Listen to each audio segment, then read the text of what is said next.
So Dictator Don, he's best friends with Dictator Kim Jong-un. And it's actually great diplomacy, but Kim Jong-un, he's a hardcore right-wing dictator, the Hermit Kingdom. Nobody knows what the fuck is going on in North Korea. North Korea has nuclear weapons, severe repression, zero democracy, all hereditary kings. So Dictator Don is going to be best friends with Dictator Kim Jong-un because North Korea has nuclear weapons. I want less nuclear countries in this world. But U.S. imperialism creates more nuclear nations because those 8 countries in the world who have nuclear weapons will never be attacked by the American empire. The biggest threat to the United States right now is the ongoing Cold War with Venezuela. And Tulsi Gabbard is leading this conversation much better than Bernie, I might add. George H.W. Papa Bush thought that his administration was important because it broke the Vietnam Syndrome, which means that the United States was reluctant to get into another war after 1975, after the Vietnam War. But that is so stupid. It's dumb to go around murdering everybody. It's also dumb to lay down and to not fight for yourself, your family, your community, your nation, your safety, your freedom, and your overall well-being. We should be reluctant to get into another war. Here's a few just American wars. We killed slave-owning Confederates, we killed British imperialists, and we killed Nazis. Self-defense is always intelligence. If Canada invades, I'll lead the brigade. If Venezuela, Russia, or China invades these United States, I'll fight. And I think everybody in America, most of them anyways, would do so too. A bunch of Americans got guns. More importantly, we got dignity. We wouldn't ever allow another nation to invade us without fighting back. Even if we lost the initial invasion, we'd keep the resistance going. We'd keep fighting until we were victorious. On the beaches, in the air, in the mountains, in the valleys, along the creeks, streams, rivers, from sea to shining sea, from the redwood forest to the Gulf Stream waters. This land was made for you and me. So Tulsi Gabbard, she's the most courageous American in America right now. Eugene Debs was tossed into jail for 10 years when he spoke out against World War I. Has Tulsi Gabbard taken $100,000 from the arms industry? Yes, she has. Tulsi also thinks that in extreme situations, torture is okay. Tulsi Gabbard is also in favor of the war on terror. Tulsi's vision of war and peace, however, is headed in the right direction. And there's nobody else on the horizon. She's our Obi-Wan Kenobi. She's our warrior princess. She's our only hope. So Tulsi isn't an overly radical pacifist. She's not opposed to war itself. She's against regime changes and interventions. She's against invading sovereign nations, especially peaceful ones which pose zero threat to us. So she's on the right side of history. She's going in the right direction. And terrorism, as a tactic, is a bullshit tactic, which needs to be eradicated. Fuck terrorism. But so does war. Tulsi Gabbard is the only Democrat candidate speaking out against the encroaching coup d'etat, the encroaching invasion against Venezuela. Bernie too, but a lot less so. And that's assuming he'll even join the 2020 run sometime in the future. So Cory Booker, Kamala Harris, Nancy Pelosi, they all believe in this war. This is their war. They're not saying shit about this war because Cory Booker, Kamala Harris, and Nancy Pelosi can't speak up against right-wing, capitalist, imperialist, fascist war machine. They can't do it because it goes against who they are as people. The best way to know a person's character is how they behave during a time of crisis. And this bullshit against Venezuela, this is so many goddamn lies, so many lies. This whole thing's one big fucking lie. Every bit of it. Yeah, the Constitution. Yeah, he's the president. Shut up. Every bit of it. This bullshit on Venezuela. Dictator Don has issued a kill order on Maduro through the Colombian government and mafia. So, a kill order? Well, that sounds like war to me. Dictator Don has also issued a Maduro-like presidential decree where he stole $7 billion worth of oil, gold, capital from Venezuela, including 3 Citgo refineries along the Gulf of Mexico. stealing $7 billion is an act of war. The Bank of England's got $1.2 billion worth of gold from Maduro too. Goldman Sachs and other financial groups bought up $3 billion worth of Venezuela's debt in hopes they'll make a shit ton of money when the Americans risk our lives and the lives of our families to illegally coup d'etat a sovereign nation. The U.S. government has threatened to send 5,000 troops to Colombia, and that all options are still on the table. So the possibility of dropping 100,000 nukes on Venezuela spreads smallpox, polio, the Black Plague, biological, chemical warfare, extinction. All options are on the table. One of our CIA operations in Venezuela was literally called Operation Armageddon. Armageddon, so we're going to bring Armageddon to Venezuela or to the world and ourselves in defense of some bottom dweller, some low-level congressman of Venezuela. So this Juan Guaido or Guaido, who the fuck knows how, Guaido, I've heard them both. Both of them are right. We're just going to go with Juan, okay? So you want some guy named Juan to run Venezuela? 80% of the Venezuelan people never even heard of who this coup d'etat Juan is. Mr. Coup d'etat Juan, Mr. Dictator wannabe Juan. So this guy named Juan, the Venezuelan people don't even know who he is. 86% of the Venezuelan people don't want a U.S. coup d'etat or invasion. Most of the people don't even know who Juan is. And even, 20% of the Venezuelan people know who Juan is and less support him. But you're going to tell me that Dictator Don's heart is just so full of love and compassion for the Venezuelan people, right? Oh, Dictator Don just cares about the democracy in Venezuela so much, but just not their opinions. 86%, that's an overwhelming super majority. Don't want a U.S. coup d'etat or invasion. Which democracy? What are we talking about here? And Juan isn't the president.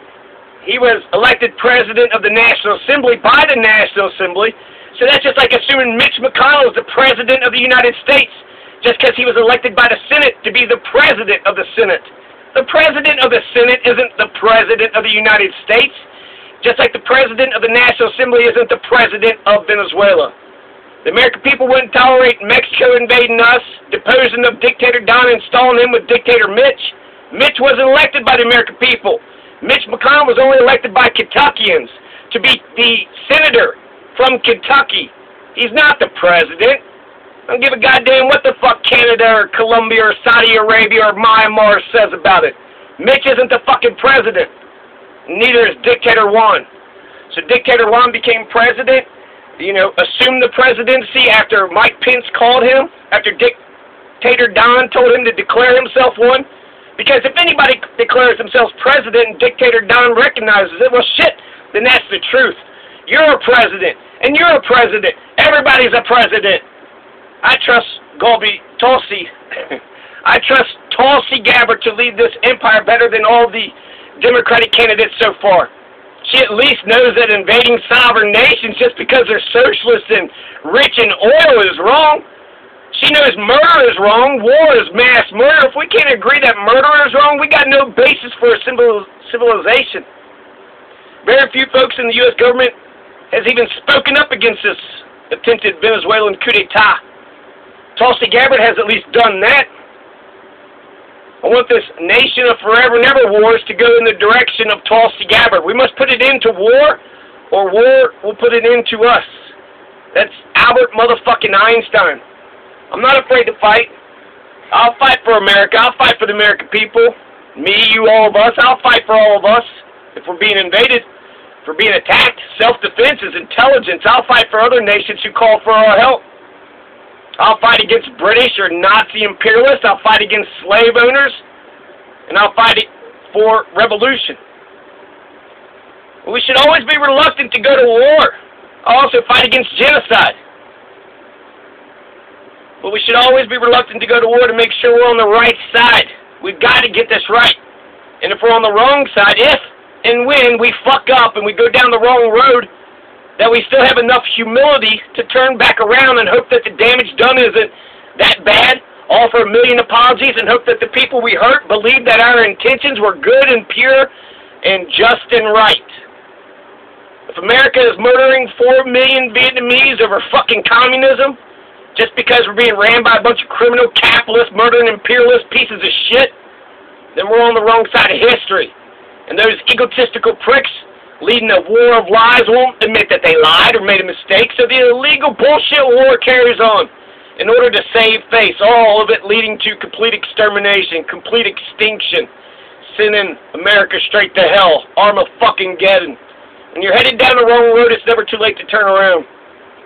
When Russia went into Ukraine, the United States government rightfully fought for the sovereignty of Ukraine, for the Ukrainian people, against being infiltrated and invaded by an aggressive, belligerent nation state. We rightfully fought for the Ukrainians, and we continue to rightfully fight for Ukraine, even under dictator Don. We stopped an illegal Russian war of unprovoked and preemptive imperial aggression. The United States kept Russia in Russia. That's a good thing. But that's what Russia will do to us if they got the balls. Watch Rocky IV. The Russians are tough as nails. But more importantly, the Russians will have international legal support for keeping America in America, especially if America has a problem with keeping Little Miss America in her own damn pants. Russia invading Ukraine gave the U.S. government a way to rightfully fight against Russian imperialism.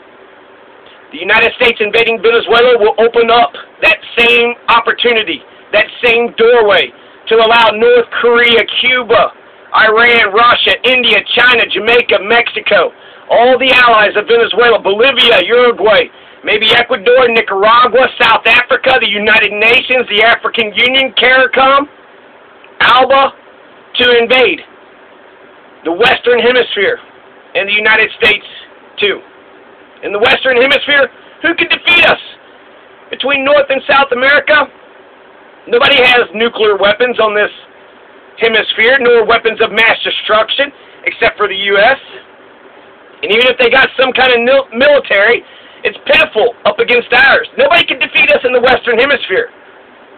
We could defeat ourselves by invading Venezuela, so you could get Russian domination, Russian troops, Russian war